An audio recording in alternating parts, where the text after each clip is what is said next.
YouTube channel நேயர்கள் அனைவருக்கும் வணக்கம். பரமத்தி வேலூர்ந்து சந்தன் பேசுகிறேன்.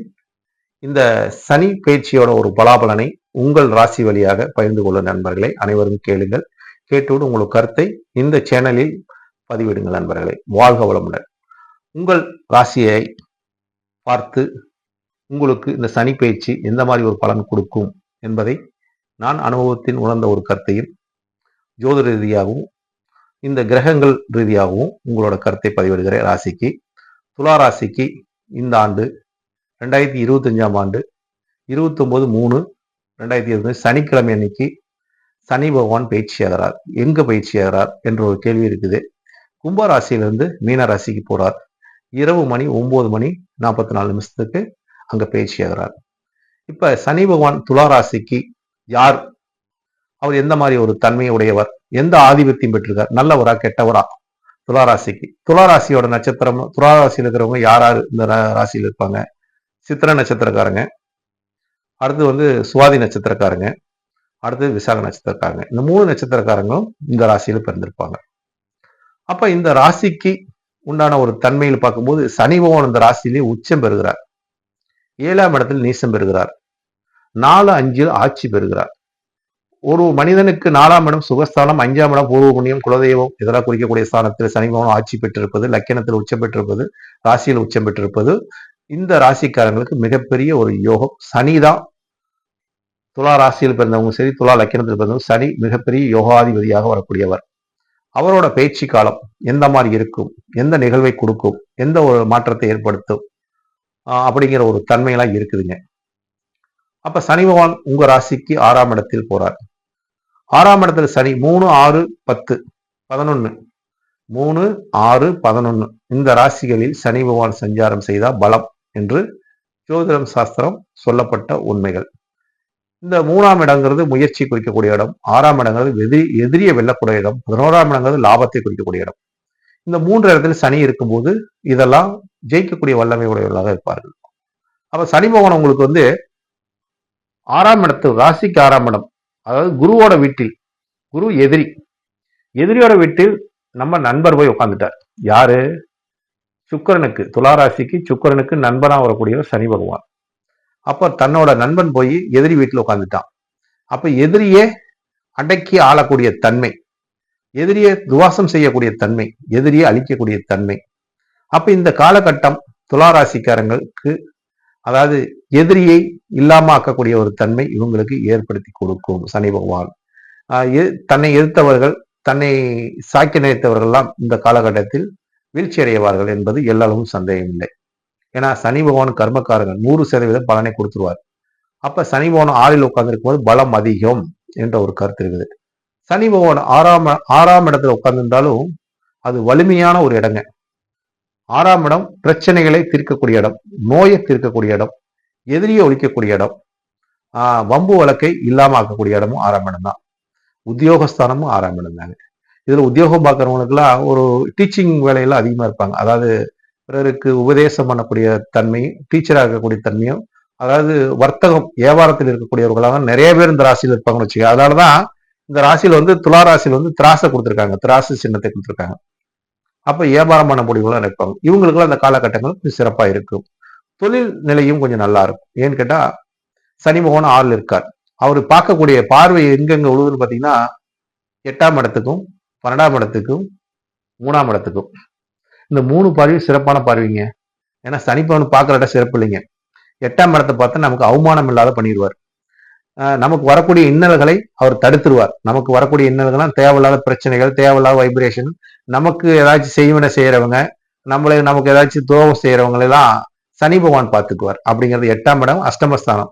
அப்ப அந்த அஷ்டமஸ்தானத்தை சனி பகவான் போது ஆயுள் நீடிக்கும், ஆயுள் தீர்க்கமா இருக்கும், நோய் நொடியிலிருந்து தப்பிக்கக்கூடிய தன்மையும், நமக்கு வரக்கூடிய விபத்திலிருந்து தப்பிக்கக்கூடிய தன்மையும், நமக்கு எதிரியிலிருந்து தப்பிக்கக்கூடிய தன்மையெல்லாம் சனி பகவான் காத்து அருள் புரிவார். அடுத்தது 12ஆம் இடத்தை பார்க்கிறார், விரயம். விரயஸ்தானத்தை சனி பார்க்கிற சயான சுகம். அப்ப நமக்கு விரயத்தை குறைச்சிருவார், நமக்கு மிச்சப்படுத்தி கொடுப்பார். ஏன்னா சனி அது செலவு பண்ணாத கிரகம். சுக்கிரன்லாம் செலவு பண்ணுவார், சனி செலவு பண்ண மாட்டார். அவர் எப்பவுமே இறுக்கி பிடிக்கிறதா. ஒரு மில்லுல இவர் ஒரு ஓனரா இந்த மில்லு நடத்தினா கூட அந்த இடத்துக்கு ஒரு காக்கி சட்டை போட்டுக்கிட்டு தான் அவர் இருப்பார். தொழிலாளியோட ஒன்னா இருக்கக்கூடிய ஒரு தன்மை உடையவராக சனி பகவான். எப்பொழுதுமே தன்னை உயர்த்தி காட்டிக்க மாட்டார். அந்த நிலையை உணர்ந்து செயல்படக்கூடியவராக இருப்பார்னு வச்சுக்கல. அப்ப அந்த சனி பகவான் 12ஆம் இடத்தை பார்ப்பதனால் உங்கள் ராசிக்கு உங்களோட விரயத்தை குறைச்சு லாபத்தை அதிகரிப்பார். சேமிப்பை உண்டாக்கி அதுல மிச்சப்படுத்த வைப்பார். இது எல்லளவு சந்தேகம் இல்லைங்க. அதே மாதிரி இது உங்களுக்கு சிறப்பை தருகிறது. அடுத்து 3ஆம் இடம் முயற்சி ஸ்தானம். முயற்சினா அது ஒரு மறைவு ஸ்தானம் தான். அப்போ உங்களுக்கு இருக்கிற எண்ணம், ஆற்றல், தைரியம், வீரியம் இது அனைத்துமே பராகரம் இதெல்லாமே வெளியே கொண்டாடக்கூடிய ஒரு காலகட்டமாக இதில் நீங்க செயல்படுவீங்க. உங்களோட முயற்சிக்கு வெற்றி கிடைக்கும். முயற்சிக்கு உறுதுணையாக சனி பகவான் 6லிருந்து உங்க 3 பார்க்கறதுனால முயற்சிக்கு எந்த தடையும் இல்லாம முயற்சியில் வெற்றி. அப்ப இந்த துளாராசிக்காரங்களுக்கு இந்த சனி பகவானோட பயிற்சி காலம் 2.5 வருஷ காலம். அப்ப 2.5 வருஷத்துக்கு இவங்களுக்கு ஒரு சிறப்பான ஒரு காலகட்டமாக தான் இருக்குதுன்னு சொல்லலாம். இல்லைன்னு சொல்றதுக்கு வாய்ப்பே இல்லைங்க. ஏன்னா அந்த 2.5 வருஷ காலம் இவங்க பயன்படுத்திக்கிறது தான் சிறப்பை தரும். அப்ப எந்த மாதிரி நம்ம பயன்படுத்துகிற இந்த காலகட்டத்தில் நம்ம வாழ்க்கை உயரும், நம்மளோட வாழ்வாதாரம் உயரும், நமக்கு என்ன மாதிரி செய்யலாம் அப்படின்னா, உங்களுக்கு தொழில் நிலையில் நல்ல ஒரு முன்னேற்றத்தை கொடுக்கும். அதே மாதிரி உங்களுக்கு பார்ட்னர்ஷிப்புக்குள்ளேயே ஒரு நல்ல ஒரு முன்னேற்றத்தை கொடுக்கும். கணவன் மனைவிகள் நல்ல இன்ட்ரெஸ்ட் இருக்கும். அடுத்ததாக உங்க தொழிலில் சேமிக்கக்கூடிய ஒரு பழக்கம் உங்களுக்கு உருவாகும். அப்ப இந்த காலகட்டம் உங்களுக்கு 4ஆம் அதிபதி 6க்கு போறதுனால, அப்ப 4ஆம் அதிபதி 6க்கு போனா அந்த இடம் வளர்ச்சி பெறுகிறது. அப்படின்னா இந்த காலகட்டத்தில் நீங்க கடன் கேட்டா கூட கடன் கிடைக்கும். எதுக்காக கிடைக்கும்? ஒரு வண்டி வாங்க கடன் கேட்டாலும், இல்ல ஒரு வீடு கட்ட கடன் கேட்டாலும், இல்ல ஒரு நிலபுலம் வாங்குறதுக்கு நீங்க கடன் வாங்கினாலும் கிட்ட கேட்டீங்கன்னா உடனே உங்களுக்கு பணம் கிடைக்கும். அப்ப இதெல்லாம் இந்த காலகட்டத்தில் நீங்க இதுல எல்லாம் வளர்ச்சி ஆகக்கூடிய தன்மை இருக்குது. அதனால அதாவது விரலுக்கேற்ற வீக்குங்கிற மாதிரி அளவுக்கு அதிகமா வாங்காதீங்க. உங்களுக்கு என்ன தேவையோ அதை மட்டும் வாங்கிக்கிங்க. வாங்கிட்டு அதுக்குண்டான செஞ்சு இந்த சனி பகவானோட அந்த மீனராசியில் இருக்கிற வரைக்கும் அதுக்குண்டான வேலையை செஞ்சுட்டு அதுக்கப்புறம் கடனை முடிச்சுக்குங்க. அந்த 2.5 வருஷ காலம் தான் அது இருக்கணும். அதுக்கு மேல செய்யக்கூடாது அப்படிங்கிறது இருக்குது. இதை செஞ்சீங்கன்னாவே உங்களுக்கு இந்த சனி பகவான் யோகத்தை கொடுப்பார் என்று எல்லாரும் சந்தேகம் இல்லை. அப்ப துளாராசிக்காரங்களுக்கு இந்த காலகட்டங்கள் பொருளாதார நிலையும் சரி, அதாவது உங்களோட நட்பு வட்டாரமும் சரி, உங்களுக்குள்ள ஒரு பார்ட்னர்ஷிப்புக்குள்ளேயும் சரி, அதாவது ஒப்பந்தம் போட்டு ஒரு தொழில் செஞ்சாலும் சரிங்க, இது எல்லாமே ஒரு அனுகூலமான ஒரு காலகட்டமாக இருக்கிறதுனால் இந்த அனுகூலமான ஒரு காலகட்டத்தை நீங்க பயன்படுத்தி கொண்டு உங்களோட வாழ்க்கையும் வாழ்வாதாரத்தையும் மேல்படுத்திக் கொள்றதுக்கு இந்த காலகட்டங்கள் மிக சிறப்பான பலனை கொடுக்கும் நண்பர்களை. எல்லாரும் மறந்து விடாதீங்க. அதே மாதிரி துளாராசிக்கு ராசியாதிபதி சுக்கிரனா வந்தாலும் அவருக்கு யோகத்தை கொடுக்கக்கூடிய வல்லமை பெற்றவர் யாருன்னு கேட்டீங்கன்னா சனி பகவான் ஒருவரே. சனி பகவான் ஒருவர் இருக்கிறதுனாலதான் அவர் 6ஆம் இடத்துல போகும்போது வலிமை அதிகங்க. அதனால அவர் பார்க்குற இடமும் சிறப்புங்க.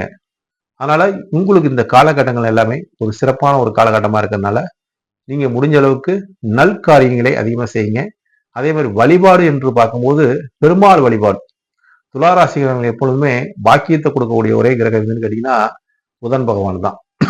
அப்போ புதன் பகவான் சனிக்கிழமை தோறும் பெருமாள் வழிபாடு செய்வதும் ஆஞ்சநேயர் வழிபாடு செய்வதும் உங்களுக்கு சால சிறந்ததுங்க. மிகப்பெரிய ஒரு யோகத்தையும் மிகப்பெரிய ஒரு பாக்கியத்தையும், அதாவது உங்களுக்கு தொடர்பு நிலை என்று சொல்லக்கூடிய இடமே 9ஆம் இடம் தான்.